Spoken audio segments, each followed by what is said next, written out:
qu'on pense que sans savoir-faire, la filière n'est rien, et que sauvegarder ces savoir-faire, sauvegarder les chaînes de valeur dans l'industrie du luxe aujourd'hui, c'est primordial. On a été mandaté par le ministère de l'Orientation productif, par la DG6 plus précisément, en 2013. Donc on a conduit près de 70 entretiens, fait un travail assez fin aussi en termes d'études bibliographiques pour évidemment se nourrir de l'état de l'art, à la fois sur le plan académique et plus pratique aussi. Et tout de suite préciser que finalement cette étude, elle parle de la filière luxe, mais heureusement pour nous, on s'est cantonné à 8 secteurs, donc effectivement qui concernent les biens dédiés à la personne.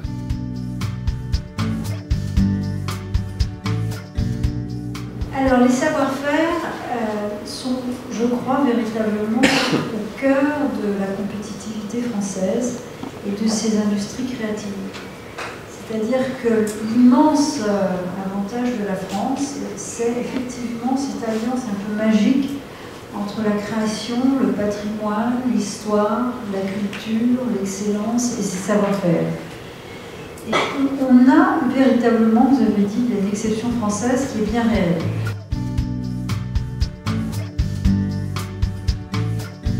Aujourd'hui, on a la chance que nos métiers attirent des jeunes et si vous avez l'occasion de visiter le site de Pantin, vous verrez qu'il y a beaucoup de jeunes.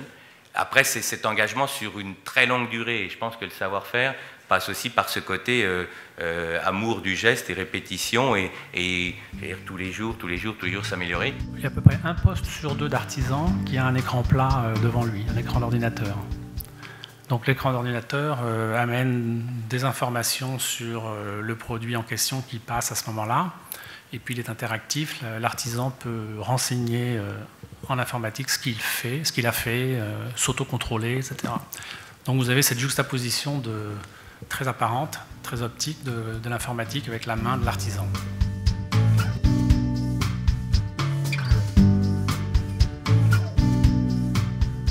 Il y a des études qui ont été faites sur les marques pays, la marque France.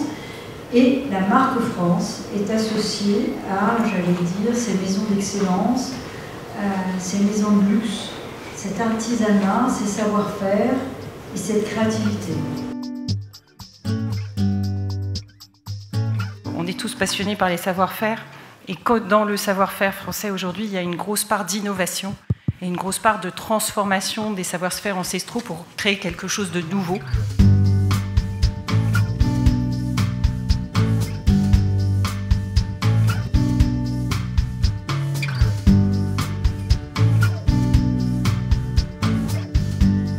C'est vrai qu'aujourd'hui, on parle du Made in France. On ne pourrait pas délocaliser ce savoir-faire en Inde ou en Chine, même si aujourd'hui, on peut parler du Made in China avec une certaine qualité, excellence comme en Inde.